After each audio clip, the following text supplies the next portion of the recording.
എൻ്റെ പ്രിയ സഹോദരി സഹോദരന്മാരെ, 10,000-കണക്കിന് ആളുകൾ ക്രൈസ്തവ പള്ളികളിൽ പോകുന്നവർക്ക് ഈ ആത്മീയ അനുഭവമില്ലാതെ അവർ ചിന്തിക്കുന്നത് അവർ ദൈവത്തിൻ്റെ മക്കളാണെന്നാണ്.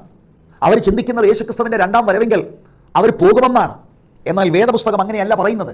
പുതിയ ജനനം എന്ന അനുഭവമില്ലാതെ നമ്മൾ ചെയ്യുന്ന ഒരു പ്രവൃത്തി കൊണ്ടും ദൈവത്തിൻ്റെ അംഗീകാരം ഇല്ല. അനേക ആളുകൾ ഡിസപ്ഷനിലാണ്. അവർ ചിന്തിക്കുകയാണ് അവർ ദൈവത്തിൻ്റെ മക്കളാണ്, ഒരുപക്ഷെങ്കിൽ അത്ഭുതം കിട്ടിക്കാണും, ഏതെങ്കിലും പ്രാർത്ഥനാ വിഷയത്തിൽ മറുപടി കിട്ടിക്കാണും. അതൊന്നും നിത്യജീവൻ പ്രാപിച്ചതിൻ്റെ അടയാളങ്ങൾ അല്ല. നിത്യജീവൻ പ്രാപിക്കുവാൻ, ദൈവമക്കളായി തീരുവാൻ, രക്ഷിക്കപ്പെടുവാൻ, ദൈവരാജ്യത്തിൽ പ്രവേശിക്കുവാൻ പുതിയ ജനനം എന്ന ആത്മീയ അനുഭവം നിങ്ങൾ അനുഭവിക്കണം. ദൈവം അത് തരുവാൻ വിശ്വസ്തനാണ്. ഇന്ന് ഈ ഒരു എപ്പിസോഡ് കേട്ടുകൊണ്ടിരിക്കുമ്പോൾ തന്നെ ആ ഒരു അനുഭവം ഇല്ല എങ്കിൽ ഞാൻ പറയാം, അത് തികച്ചും അനുഭവിച്ചറിയുവാൻ കഴിയുന്ന എക്സ്പീരിയൻസ് ആണ്.